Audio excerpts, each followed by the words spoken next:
We are on chapter 9, Love Forgiveness. This is a very, another timely chapter, I guess. Guess you could say it's a good time to go through it for myself, and maybe think about what my next steps are in my life, new space for today. And yeah, I guess gives me a little bit of breathing space and time to think, and I just thought I'd crack open this book again, give the next chapter a read, Law of Forgiveness, and just obviously talking about forgiveness and why it's important to just forgive. And yeah, let's get into that. Chapter just began by talking about temp measures using doctors and ministers. Obviously the doctors trying to heal the physical body, the ministers trying to heal the spiritual. Obviously it was saying that the mind and body need to be healed in conjunction with each other for it to actually work. The minister and the doctor should actually be working together. And then it just went on to just pretty much talk about some of the things that it spoke about in other chapters, about planting seeds in the mind and how positive seeds obviously breed positive things. However, this goes more into having things in your mind where you feel as though someone has done you wrong or slighted you or just done you wrong, essentially. Having those thoughts in your mind and releasing those thoughts in order to let in better thoughts and really uproot those thoughts of unhealthy, unnatural ideas in your mind. That's basically what that talks about. Ideas. Says the mind is the origin of sin. Goes on to talk about out of the heart of men. That's where sickness and evil and all these things come from. Pretty much talking about how it all exists in the mind first before it exists anywhere else, like anxiety and stress and all these different things. First exists in the mind before it's then pretty much given to the body, I'd say, like before the body really feels the effects of this. Evil comes from within. The ruling thought wins. So it was talking about how you really need to or want to really think about what you're thinking about, whether it's conscious or subconscious. And it was saying that the ruling thought, regardless of what that ruling thought is, the ruling thought wins. And that's why you want to make sure that the ruling thought is filled with just positive things and sort of repentance and forgiveness. And we'll get into that here. The mind creates, everything the body experiences. Mistake is disobeying the law. Repentance and forgiveness are the only sort of means to be in harmony with the law.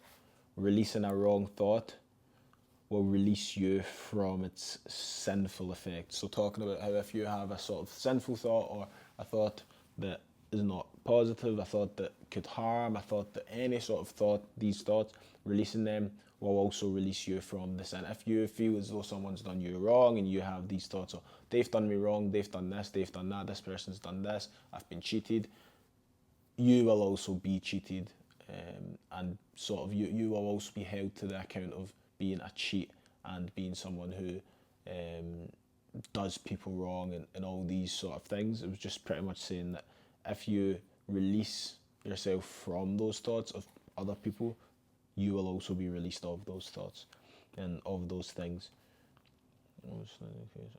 Yeah, so it's always talking about studying the cause of it. A lot of the times that people will obviously just, they'll, and at this point I'm sure it's talking about doctors and things as well, but it was just talking about how always study the cause of it, analyse it so that you can actually uproot it, because it was talking about how a weed, you see the weed once it's grown and you just decide to cut it off at the top and you just cut it, you're just going to be cutting it forever because it's just going to continue growing, so you're just going to be left cutting it forever. However, if you put the time and effort into figure out what the root of that is, that's where you'll actually find that you'll be able to remove it so that the flowers can sort of grow. Otherwise, the weeds will outgrow the flowers. The weeds will outgrow the positive thought. Yeah, sinful thought. Otherwise, nothing will change. Yep, and nothing will change. Same as weeds, pulled out completely rather than just cut. Suppressed grief and anxiety including sinful thoughts, have negative effects on the body. And it was talking about some philosophers. It was talking about some people who are like psychiatrists and things, and their ideas of things, saying that mental disorders of a functional type are usually due to a sense of guilt. Usually, a sick mind would fear to release bad emotion, good emotion. Yeah. So sorry, I'll just talk about the gout aspect of paradigm of it a little bit. I was talking about how a lot of the times the mental battles you're having with yourself probably come from you not releasing guilt from yourself or anxiety from yourself. A lot of the time it just comes from you have such fear of almost forgiving yourself even, that you now act in a way that you necessarily wouldn't usually. Bad emotion versus good emotion. It was talking about how there was a test done with bad emotions versus good emotions, and when someone feels this bad emotion, what sort of their perspiration smells like, and what is its pH, so to speak. So when it was bad emotions, it would be very acidic, and it was just going on to talk about, well, if you're having these bad emotions and bad thoughts and you have this very acidic base in your sweat, because when you had the good emotions it wasn't that way, but when it's bad emotion it was. And it was talking about how if you have that built up based off just an emotion that you feel in your head, if something's acidic and it's on your body constantly because you constantly have these bad thoughts, it's going to eventually have an effect on your body as well. Because if you have acid just laying on your skin or in your, like, I'm sure your lymphatic system is the sort of comes through your pores and things. So if you have all that acidity sort of there and that negativity, then it's going to have an impact on on your body too, on your organs, things like that. Correct me if I'm wrong on that aspect, but I'm sure that it is, like all your pores and even your lips and things. I'm sure they're all connected to the lymphatic system, which is obviously like responsible for cleaning out your systems.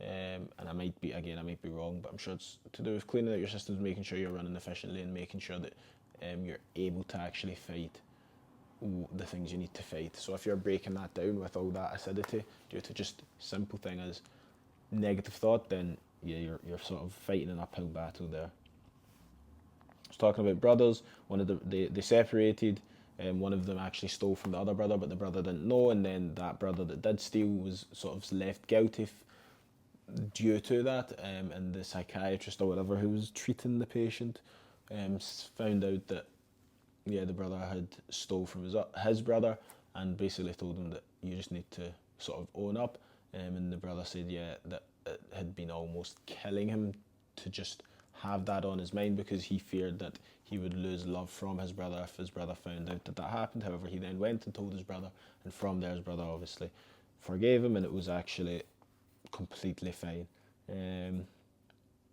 Yep. And then it was basically going on to say that don't compress the guilt and hope that it goes away, because it definitely won't. Just the same way weeds don't remove themselves, they will just grow and grow and pretty much just cover and hover, like completely engulf the flowers or the positive thoughts.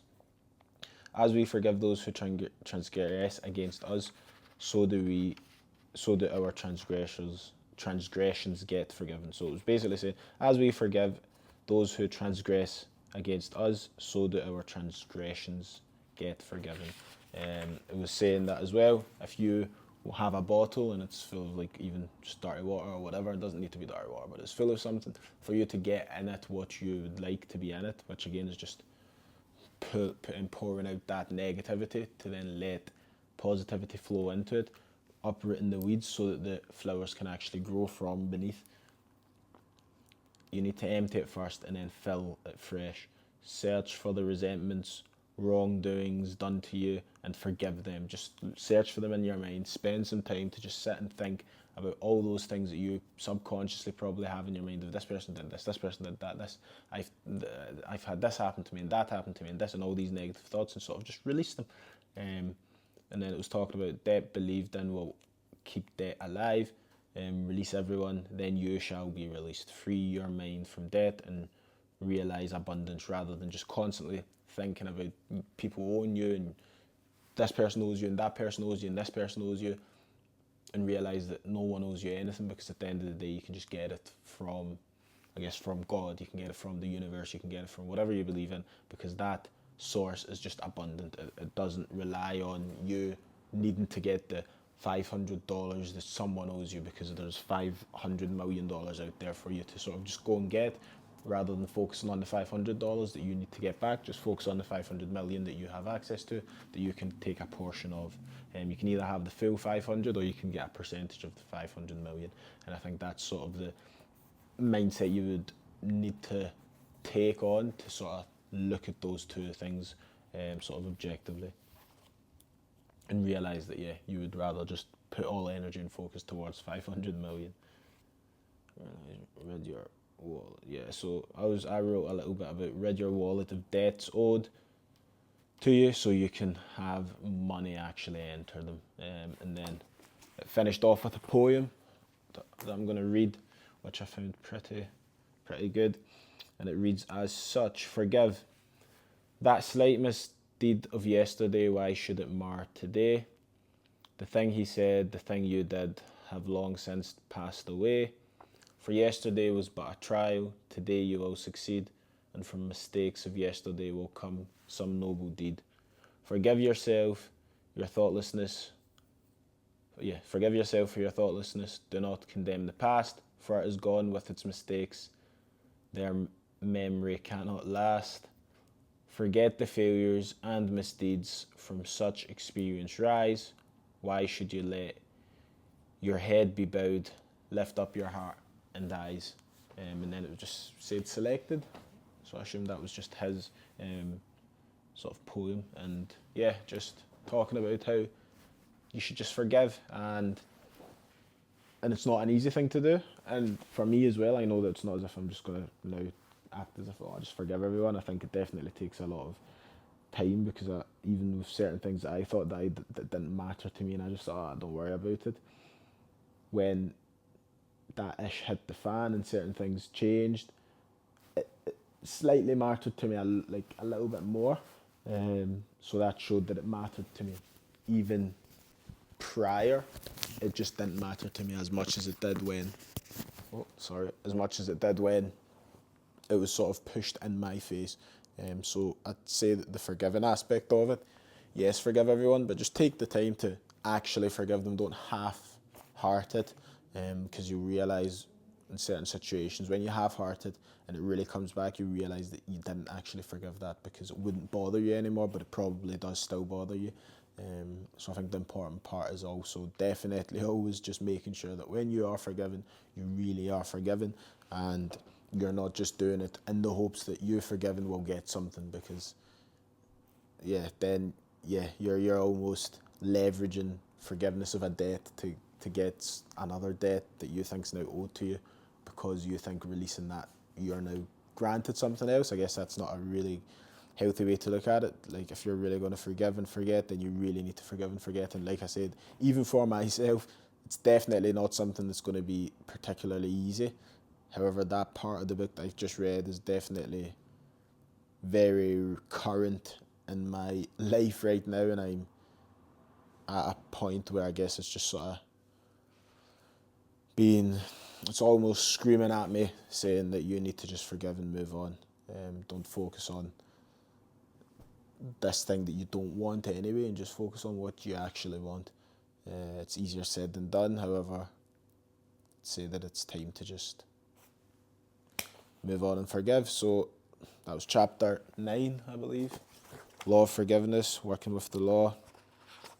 Yep, chapter 9, Law of Forgiveness, from Working with the Law by Raymond Hollywell. I'm sure it is. I'm sure you enjoyed it and got a new perspective. And I'm sure you have your own perspective on it. And yeah, forgive, I guess. Forgive.